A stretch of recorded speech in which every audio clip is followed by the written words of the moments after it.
Hello everyone. आप सभी का हमारे पेज झारखंड रूरल एकेडमी में स्वागत है। और फ्रेंड्स, आज हम कक्षा 7वीं के भूगोल के पहले अध्याय के बारे में चर्चा करेंगे। चर्चा करने से पहले आप लोगों से एक ही रिक्वेस्ट है कि आप हमारे चैनल को लाइक, शेयर और सब्सक्राइब करें ताकि उन तमाम बच्चों तक हमारी ये वीडियोज़ पहुँचे जिन्हें इनकी आवश्यकता है। तो आप हमारे चैनल को लाइक, शेयर और सब्सक्राइब करना ना भूलें। चलिए आगे बात करते हैं। पहला अध्याय जो आता है पर्यावरण। तो पर्यावरण क्या होता है ना, जीवन का मूल आधार को ही हम पर्यावरण कहते हैं। क्यों? क्योंकि यहाँ से हम लोगों को सांस लेने के लिए वायु मिल जाती है, पानी पीने के लिए पानी पीने के लिए जल मिल जाता है, खाने के लिए भोजन मिल जाता है, रहने के लिए भूमि मिल जाता है। मतलब इसका हम तात्पर्य ये निकाल सकते हैं कि किसी भी जीवित प्राणी के चारों ओर पाए जाने वाले लोग, स्थान, वस्तु और प्रकृति को ही हम पर्यावरण कहते हैं। यह जो होता है प्रकृति और मानव निर्मित घटनाओं का एक मिश्रण होता है। प्राकृतिक पर्यावरण से तात्पर्य होता है कि पृथ्वी पर विद्यमान जीवीय और अजीवीय दोनों परिस्थितियां शामिल होती हैं। यह मानवीय पर्यावरण में मानव के परस्पर क्रिया, उनकी गतिविधियां और उनके द्वारा बनाई गई संरचनाएं शामिल होती है। ठीक है, आगे बात करेंगे कि पर्यावरण के घटक कौन कौन से थे। तो देखो, पर्यावरण प्राकृतिक घटक होते हैं और मानव निर्मित घटक होते हैं और मानव भी एक संसाधन होता है। तो पर्यावरण में इसके मुख्यतः 3 घटक होते हैं। प्रकृति की बात करें तो जल, जिसे हम जलमंडल में देखते हैं, भूमि यानी स्थलमंडल, वायु यानी वायुमंडल और जीवित जीव यानी जीवमंडल, बायोस्फीयर। ये सारे के सारे हमारे प्राकृतिक पर्यावरण के अंतर्गत। मानव निर्मित पर्यावरण में वो ये क्या होता है ना, ये भी एक्चुअल प्राकृतिक ही होता है, पर उन प्राकृतिकों में मानवीय क्रियाकलाप के द्वारा बनाए जाते हैं। जैसे भवन हो गया, पुल हो गया, सड़क हो गया, उद्योग हो गया, पार्क हो गया, स्मारक हो गया। ये सारे सारे मानव निर्मित संसाधन। और मानव भी एक संसाधन है। क्यों? क्योंकि मानव जो होता है, जैसे व्यक्ति, परिवार, समुदाय, धर्म, शैक्षिक, आर्थिक और राजनीतिक स्थिति, इन सारे आधारों पर ही पर्यावरण के घटक का निरूपण किया जाता है। अब प्राकृतिक पर्यावरण की बात करें तो देखो, प्राकृतिक पर्यावरण हम लोग क्या क्या देखने को मिलता है। भूमि मिलता है, पानी मिलता है, हवा मिलता है, पौधे मिलता है, जानवर में प्राकृतिक वातावरण शामिल है। मुख्य रूप से पर्यावरण के 3 डोमेन मौजूद होते हैं। वो 3 डोमेन कौन कौन से होते हैं? स्थल मंडल होता है, जल मंडल होता है और वायुमंडल होता है। ये हम लोग कक्षा 6 के अध्याय में भी मैंने चर्चा किया हुआ था। आप 6ठी कक्षा के वीडियोज को भी जाकर देख सकते हैं। वहाँ पे मैंने इन सारे टॉपिक के बारे में काफ़ी अच्छे से जिक्र भी किया है। तो कक्षा 6ठी के ज्योग्राफी के वीडियोज को देखना ना भूलें। और जो यहाँ पे थोड़ा बहुत इसमें भी हम थोड़ा जान लेते हैं कि स्थलमंडल होता क्या है। तो हम लोग जानते हैं कि पृथ्वी पर देखा जाएगा तो जो ऊपरी परपट्टी होता है, जो ठोस होता है और ये कठोर परत से निर्मित होता है। यहाँ पे क्या होता है, चट्टानें होती है, खनिजों से बना होता है और यहाँ पे मिट्टी की एक पतली सी परत भी ढकी होती है। यह देखा जाए तो यह पर्वत, पठार, मैदान, घाटियों जैसी विभिन्न अलग अलग तरीके की स्थलाकृतियाँ वाला विषम धरातल भी होता है। और ये जो स्थलाकृति होती है महाद्वीपों और समुद्र तल पर भी पाई जाती है। स्थलमंडल वह क्षेत्र है जो हमें वन, कृषि और मानव बस्तियों के लिए भूमि और पशुओं को चरने के लिए घास स्थल प्रदान करता है। यह खनिज संपदा का स्रोत भी है। ठीक है, आगे बात करेंगे जलमंडल। तो जलमंडल में हम लोग को क्या देखने को मिलता है? जल के विभिन्न स्रोत और विभिन्न प्रकार के जल निकाय, जैसे नदी, झील, समुद्र, महासागर आदि शामिल होती है। ये सभी जीवित जीवों के लिए आवश्यक है। ठीक है, तो जीवित जीवों के लिए हम लोगों को पानी की आवश्यकता भी पड़ती है। और अगला आता है हम लोगों का वायुमंडल। तो वायुमंडल हम लोग जानते हैं, ये भी वायु की पतली परत होती है जो पृथ्वी की घूरती है। ये क्या करती है ना, पृथ्वी को गुरुत्वाकर्षण बल अपने चारों ओर के वायुमंडल को थामे रखता है। यह हमें सूर्य के हानिकारक विकिरण, जिन्हें हम लोग परावैंगनी विकिरण कहते हैं, और वो चिलचिलाती जो गर्मी होती है वहाँ से भी हमें बचाता है। इसमें कई गैसें होती है, कई धूल होते हैं और जलवाष्प भी इसमें शामिल होते हैं। वायुमंडल में जो होने वाले मौसम परिवर्तन होते हैं और जलवायु परिवर्तन होते हैं, वो सारे का सारा वायुमंडल में हम लोग को देखने को मिलता है। अगला बात करेंगे जीवमंडल की। तो ये क्या होता है ना, पादप एवं जीव जंतु मिलकर ही जीवमंडल का निर्माण करते हैं। और इन जीवमंडल के निर्माण के लिए आवश्यक 3 तत्वों की आवश्यकता पड़ती है। एक स्थलमंडल, दूसरा जलमंडल और तीसरा वायुमंडल। तो यहाँ पे जीवमंडल में क्या होता है ना, सजीव जीवों का संसार का निर्माण होता है। मतलब सजीव जीवों का संसार का निर्माण होता है। यह पृथ्वी पर एक संकीर्ण क्षेत्र है जहाँ स्थल, जल, वायु एक दूसरे के साथ मिलकर ही जीवन संभव होती है।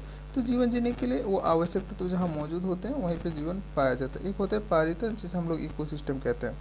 तो यह भी एक प्रणाली है जो सभी जीवित जीवों एक दूसरे के साथ, पर्यावरण और के साथ, भौतिक और रासायनिक कारकों के साथ मिलकर बनती है, जिसमें पे वो रहते हैं। और सभी ऊर्जा और सामग्री के हस्तांतरण से जुड़े हुए हैं। सभी पौधे, जानवर और इंसान अपने आसपास के वातावरण पर निर्भर करते हैं। अक्सर वे एक दूसरे पर निर्भर भी होते हैं। बड़ी वर्षावन, घास के मैदान, रेगिस्तान, पहाड़, झील, नदी, महासागर और यहाँ तक कि एक छोटा तालाब की पारिस्थितिक तंत्र भी हो सकता है। तो कहने का तात्पर्य है कि पारितंत्र मतलब क्या होता है ना, कोई भी सजीव होता है और पर्यावरण के बीच जो आपस में उनका भौतिक और रासायनिक कारकों के साथ जो मिलकर एक संतुलन बैठाते हैं उसे हम पारितंत्र कहते हैं। ठीक है। और यहाँ पे क्या होता है ना, जैसे पौधे ले लो या जानवर या फिर इंसान ले लेते हैं तो आपस में वातावरण पर भी निर्भर करते हैं। कैसे निर्भर करते हैं? जैसे हम लोगों को सांस लेने के लिए वायु की आवश्यकता होती है, जबकि वायु जो है एक अजैव कारक है और ये अजैव जो होता है हमारे पर्यावरण में मौजूद है, तब जाके हम वहाँ से अजैव कारक का श्वसन करते हैं, तब हमारा शरीर जिंदा रहता है। मतलब वायवीय श्वसन के बिना हम लोग जिंदा नहीं रह सकते। तो यहाँ पे वातावरण से हम ऑक्सीजन लेते हैं और वातावरण को CO2 लौटाते हैं। ठीक उसी प्रकार पादप वातावरण से CO2 को लेकर वो पुनः वातावरण को O2 लौटाता है। तो इस बीच उन दोनों के बीच जो सामंजस्य देखा जाता है इसी को हम पारितंत्र कहते हैं। अब मानव ये पर्यावरण क्या होता है ना, मानव पर्यावरण के साथ साथ बातचीत करता है और अपने आवश्यकता के अनुसार इसमें संशोधित भी करता है। शुरुआती मनुष्य ने खुद को अपने प्राकृतिक परिवेश में ढाल दिया। उन्होंने परियों का आविष्कार किया, फसल उगाना सीखा, जानवर को पालतू बनाना सीखा, शिकार करना सीखा, भोजन को इकट्ठा करना भी सीखा। समय के साथ साथ व्यापार और वाणिज्य फले फूले और वस्तु विनिमय प्रणाली का उदय भी हुआ। ठीक है। एक ऐसा व्यापार जिसमें धन का उपयोग के बिना वस्तुओं का आदान प्रदान भी किया जाता है। औद्योगिक क्रांति, परिवहन और सूचना क्रांति और सूचना से दुनिया भर में संचार को आसान और तेज बना दिया। ठीक है। मनुष्य को प्राकृतिक पर्यावरण और स्वयं के बीच एक सही संतुलन बनाए रखने की आवश्यकता है। मनुष्य को अपने पर्यावरण को सद्भाव से जीना और उसका उपयोग करना सीखना चाहिए। ठीक है। जैसे आज हम लोग बहुत सारी पर्यावरण के साथ तालमेल मिलाकर आज हम लोग जैसे इंटरनेट का आविष्कार कर चुके हैं। ठीक है। उसके साथ साथ अगर देखें तो हम लोग यहाँ पे वाईफाई का इस्तेमाल कर सकते हैं। तो ये सारे के सारे मानव अपने पर्यावरण में अपनी सुविधा के अनुसार कुछ ना कुछ अंतर करते रहते हैं। अगला अध्याय जो आता है हमारे पृथ्वी के अंदर, आखिर हमारे पृथ्वी के अंदर क्या क्या होता है। तो अगर इसमें देखें तो हम लोग जानते हैं कि पृथ्वी एक गतिशील ग्रह है और इसको मुख्यतः 3 परतों में शामिल किया जाता है। और वो 3 परत कौन कौन से होते हैं? सबसे ऊपरी परत को क्रस्ट कहते हैं, बीच वाला मेंटल और आंतरिक वाला कोर कहलाता है। अब देखो पृथ्वी पर क्या होता है ना, जब ये गति होती है तो इसमें अंदर और बाहर बहुत तरीके के परिवर्तन होने लगते हैं। आंतरिक भाग की बात करें तो पृथ्वी कई ठोस परतों से बनी होती है। पृथ्वी की सतह की ऊपर की परत को हम क्रस्ट कहते हैं।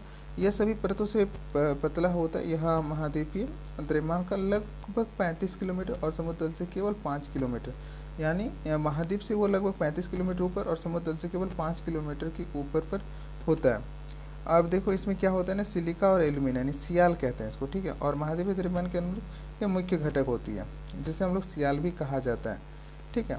आगे कहता है कि समुद्री क्रस्ट, जो समुद्री क्रस्ट होता है ये मुख्यतः सीमा यानी कि सिलिका और मैग्नीशियम का बना होता है, जिसे हम लोग सीमा भी कहते हैं। अब क्रस्ट के नीचे यानी 29 किलोमीटर के नीचे जाएंगे तो ये अधिक विस्तारित होता है और ये 2900 किलोमीटर के नीचे जाए तो देखो यहाँ पे थोड़ा सा हम लोग बात कर लेंगे चर्चा। ये जो ब्राउन कलर का भाग दिख रहा है ये पूरा का पूरा क्रस्ट हो गया और रेड वाला जो ऊपर वाला भाग हो गया ये हमारा मेंटल हो गया और मेंटल के नीचे ये जो आंतरिक वाला भाग दिख रहा है इसे हम लोग कोर कहते हैं। तो ये होगा क्रस्ट, फिर नीचे मेंटल, फिर उसके नीचे कोर। ठीक है। तो इस प्रकार हम लोग 3 सतहों में पृथ्वी की सतह को बांटते हैं। आगे देखो 35 किलोमीटर की त्रिज्या के साथ अंतरम परत कोर है, जैसा कि यह निकेल और निफे यानी निफे का बना होता है। इसे हम नाइफ भी कहते हैं। केंद्रीय कोर का बहुत अधिक तापमान और दबाव भी होता है। ठीक है। आगे देखिए तो यहाँ पे एक फिगर के द्वारा ये समझाया गया, तो इसे हम थोड़ा समझ लेते हैं।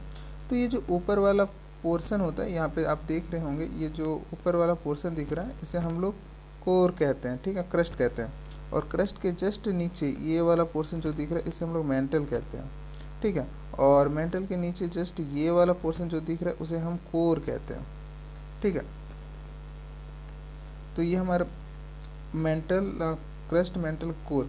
तो ये जो क्रस्ट होता है, अब देखिए ये हमारा पहाड़ वाला क्षेत्र होता है और पहाड़ वाले क्षेत्र में जो क्रस्ट होता है ये बना होता है आपका सिलिका और एल्यूमिनियम का, जिसे हम लोग सियाल कहते हैं। और यहाँ पे जो क्रस्ट होगा उसे बना होगा सीमा का और जिसे हम लोग सिलिका और मैग्नीशियम कहेंगे। ठीक उसके नीचे जब मेंटल आता है तो मेंटल का सबसे ऊपरी वाला हिस्सा एसिस्थ्नोस्फीयर कहलाता है, फिर उसके हम लोगों का अपर मेंटल, फिर उसके नीचे का हम लोग लोअर मेंटल कहते हैं। ये इसकी जो ऊंचाई होती है, अगर क्रस्ट की बात करें तो ये 0 से 100 किलोमीटर तक के बीच की भाग होता है। 100 किलोमीटर के नीचे से लेकर एकदम 2900 किलोमीटर तक के गहराई को हम लोग मेंटल कहते हैं, और 2900 किलोमीटर से लेकर 6378 किलोमीटर तक की गहराई को हम लोग कोर कहते हैं। ठीक है, और यहाँ पे जो ऊपर वाला भाग होता है इसे हम लोग आउटर कोर और इसे हम इनर कोर कहते हैं। ठीक है, जो आउटर कोर होता है वो लिक्विड फॉर्म में होता है, और इनर कोर जो हम देखेंगे वो लिक्विड फॉर्म में रहता है। ठीक है, अब यहीं पे उसी फिगर को थोड़ा अच्छे से डिप्ली करके बताएंगे। तो ये जो वाइट कलर का पार्ट दिख रहा है इसे हम कोर कहेंगे, इसके ऊपर जो थोड़ा ग्रे कलर का दिख रहा है उसे हम लोग मेंटल कहेंगे, और इसके ऊपर वाला जो भाग दिख रहा है उसे हम क्रस्ट कहेंगे। ठीक है, आगे बात करेंगे। पृथ्वी की परपट्टी विभिन्न प्रकार की चट्टानों से बनी है। खनिज पदार्थ का कोई भी प्राकृतिक द्रव्यमान जो पृथ्वी पर परपट्टी बनाता है चट्टान कहलाता है। चट्टानें अलग अलग रंग, आकार और बनावट की हो सकती है। 3 प्रमुख प्रकार की चट्टानें, अग्नि चट्टान, अवसादी चट्टान और कायांतित चट्टान। अग्निसेल की बात करें तो अग्निसेल बहुत जब पिघला हुआ मैग्मा ठंडा हो जाता है तो यह ठोस हो जाता है, और यह एक चट्टान का निर्माण होता है जिसे आग्नेय चट्टान कहते हैं। इन्हें प्राथमिक चट्टान भी कहा जाता है। अग्नि चट्टान 2 प्रकार की होती है, एक होती है अंतर्वेदी चट्टान, एक होती है बहिर्वेदी चट्टान। ये अंतर्वेदी और बहिर्वेदी चट्टान क्या होती है, मान लेते कि जो पृथ्वी के अंदर जो मैग्मा होता है वो अंदर ही निकलते निकलते अंदर ही कहीं पे जमा हो जाता है। तो जमा होने के बाद वो जैसे ही ठंडा हो जाता है तो वो ठोस हो जाता है।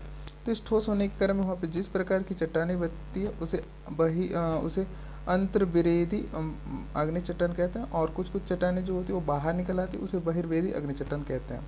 जैसे इसके एग्जांपल है बेसॉल्ट, दक्कन का पठार बेसॉल्ट चट्टानों से बना है।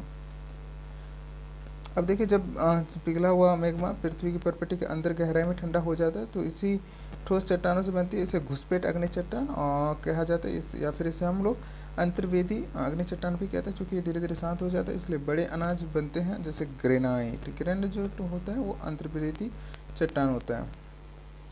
अब देखिए, चट्टान जो होती है एक दूसरे से टकराती रहती है, टूटती है, और एक दूसरे से टूटती है और टकराती है और छोटे छोटे टुकड़ों में टूट जाती है। इन छोटे कणों को तलछट कहा जाता है।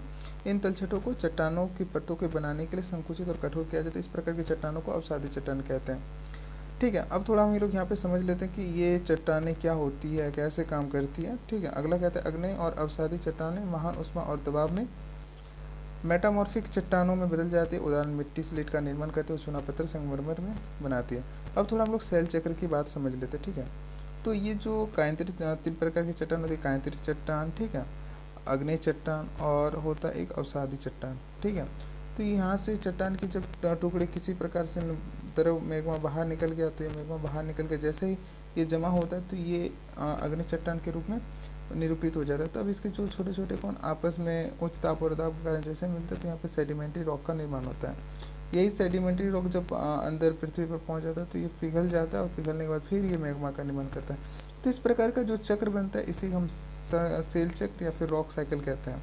ठीक है, और ऐसा बनने का कारण क्या है ना, प्रेशर ऑफ सरफेस रॉक्स, यानी कि हमारा जो सतह होता है वहाँ पे रॉक का बहुत दबाव होता है, और इसी दबाव के कारण इस तरह के चट्टानों का निर्माण होता है। देखिए, इस सेल होता है, ये सेल जैसे दबाव का स्लेट बनता है, फिर फाइलाइट, फिर बनता है सैकिस्ट बनता है, फिर जेनिस बनता है। तो ये इंक्रीजिंग मेटामॉर्फिज्म अर्थात इसका जो रूप होता है ना, ये समय के साथ ताप और दाब के कारण इसकी जो चट्टानों के बदलने का क्रम होता है वो काफ़ी ऊंच हो जाता है, और ये कायांतरित चट्टान के रूप में काफ़ी अंदर तक बदल जाता है। ठीक है, आगे बात करेंगे सेल चक्र क्या होता है ना। देखिए, ये एक प्रकार की चट्टान एक चक्रीय तरीके से कुछ शर्तों के तहत दूसरे प्रकार में बदल जाती है। चट्टान के एक से दूसरे में बदलने की इस प्रक्रिया को रॉक चक्र या फिर रॉक साइकिल के रूप में जाना जाता है। चट्टानें विभिन्न खनिजों से बनी होती हैं। खनिज स्वाभाविक रूप से पाए जाने वाले पदार्थ होते हैं जिनमें कुछ भौतिक गुण और कुछ निश्चित रासायनिक संरचनाएं होती हैं। खनिज मानव जाति के लिए बहुत महत्वपूर्ण है। कुछ का उपयोग ईंधन के रूप में किया जाता है, उदाहरण के लिए जैसे कोयला हो गया, प्राकृतिक गैस हो गया और पेट्रोल हो गया। इनका उपयोग उद्योगों में भी किया जाता है, जैसे कि लोहा, एल्यूमिनियम, सोना, यूरेनियम आदि। चिकित्सा में भी होता है, उर्वरकों में भी होता है। तो हम चट्टान का उपयोग कई तरीके से करते हैं। यहाँ पे वही चीज़ बताया गया। तो देखिए, यहाँ पे हमारे पृथ्वी के अंदर बहुत ज़्यादा लिक्विड मैग्मा होता है, और ये लिक्विड मैग्मा जैसे ही ऊपर जाता है तो इसे हम लोग मैग्मा कहते हैं। और ये मैग्मा जब बाहर चला जाता है तो बाहर चलने के बाद यहाँ पे जिस चट्टान का निर्माण करता है उसे हम इग्नियस रॉक कहते हैं। ये इग्नियस रॉक जब धीरे धीरे सेडिमेंटी होकर नीचे आ जाता है तो यहाँ पे सेडिमेंटी रॉक का निर्माण करता है। क्यों होता है? क्योंकि यहाँ पे ब्यूरेल पाया जाता है, यानी कुछ जीवाश्म के अंश भी पाया जाता है। हाई टेम्परेचर और हाई प्रेशर के कारण ऐसा कुछ सेडिमेंटी रॉक का निर्माण होता है। ठीक है, आगे देखें। तो ये हमारा दूसरा लेसन कंप्लीट हुआ। ठीक है, तो आप हमारे वीडियोज़ को देखें। हम अध्याय तीसरा और चौथा पाँचवा, मतलब ये हम आपके 4 पार्ट में कंप्लीट करेंगे। तो आप सभी का वीडियोज़ देखने के लिए धन्यवाद। मिलते हैं कल की वीडियोज़ के साथ।